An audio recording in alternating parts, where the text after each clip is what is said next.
आज हम ऑटिज्म के बारे में जानेंगे। तो सबसे पहला क्वेश्चन आता है पब्लिक का कि ऑटिज्म क्या प्रॉब्लम है, क्या बीमारी है ऑटिज्म। ऑटिज्म में हमें देखा गया है 3 टाइप की प्रॉब्लम होती हैं। अगर किसी बच्चे को हम ऑटिज्म सस्पेक्ट कर रहे हैं तो इन तीनों में से प्रॉब्लम जरूरी है।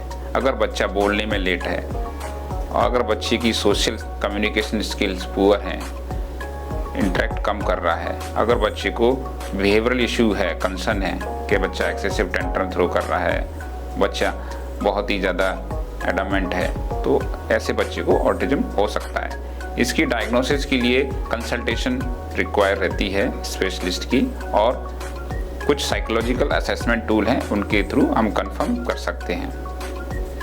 नेक्स्ट क्वेश्चन आता है पेरेंट्स का कि ऑटिज्म के क्या कारण हैं। तो इसका एग्जैक्टली कोई सिंगल कारण नहीं है, ये मल्टी फैक्टोरियल बीमारी है, बट आज के टाइम में ये बीमारी काफ़ी रैपिडली बढ़ रही है।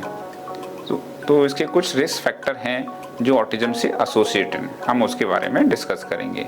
कई बार देखा गया है risk association antenatal maternal stress factor, improper nutrition and postnatal में लैक ऑफ स्टिमुलेशन और एक्सेसिव स्क्रीन टाइम की वजह से भी एसोसिएशन पाया गया है। कुछ फैक्टर्स एसोसिएट हैं जीआई डिस्टर्बेंसेस और इम्यून डिस्टर्बेंसेस। तो इसके बारे में काफ़ी रिसर्च चल रही है, अभी एग्जैक्टली कारण कोई कंक्लूड नहीं है। कुछ केसेस में जेनेटिक एसोसिएशन भी देखा गया है। अगर नेक्स्ट क्वेश्चन आता है पेरेंट्स का कि सर क्या अर्लीस्ट पॉइंट हैं कि हम ऑटिज्म को पिक कर सकते हैं। तो अगर हम बात करें 1 साल के बच्चे में क्या पॉइंटर हैं जो ऑटिज्म को सस्पेक्ट कर सकते हैं। तो अगर बच्चे का स्लीप पैटर्न काफ़ी डिस्टर्ब है, इरेगुलर स्लीप पैटर्न है, साउंड स्लीप नहीं है, और बच्चे का बिहेवियर बहुत ही इरिटेबल है, छोटी छोटी बातों से इरिटेट हो जाता है, एक्सेसिव क्रैंकी है, ये भी एक अर्ली पॉइंटर है। और बच्चे का सोशल इंटरेक्शन या आई कांटेक्ट बहुत कम है, सराउंडिंग में इंटरेस्ट बहुत कम है, तो ये एक अर्ली पॉइंटर हो सकते हैं। और 1 साल तक बच्चा अगर कोई भी सिंगल वर्ड जैसे कि मामा पापा मीनिंगफुल नहीं बोल पा रहा, तो एक पॉइंटर हो सकता है कि ऑटिज्म हो। ऐसे केसेस को जल्दी से जल्दी स्क्रीन करना चाहिए, मीन्स डॉक्टर की सलाह लेनी चाहिए। अगर किसी को ऑटिज्म डायग्नोस होता है देन पेरेंट्स का सवाल आता है क्या सर इसका इलाज पॉसिबल है। तो यस, इसका इलाज पॉसिबल भी है और नहीं भी है। इसमें डिपेंड करता है किस कैटेगरी का ऑटिज्म है। अगर हम ऑटिज्म को कैटेगराइज कराएं तो 3 तरह का होता है, mild category, moderate category and severe category.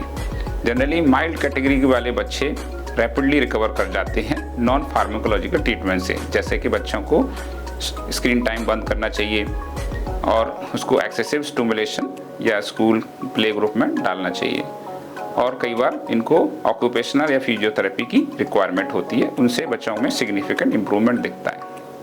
Moderate category वाले बच्चे भी काफ़ी हद तक इम्प्रूव हो जाते हैं थेरेपी से और नॉन फार्माकोलॉजिकल ट्रीटमेंट से।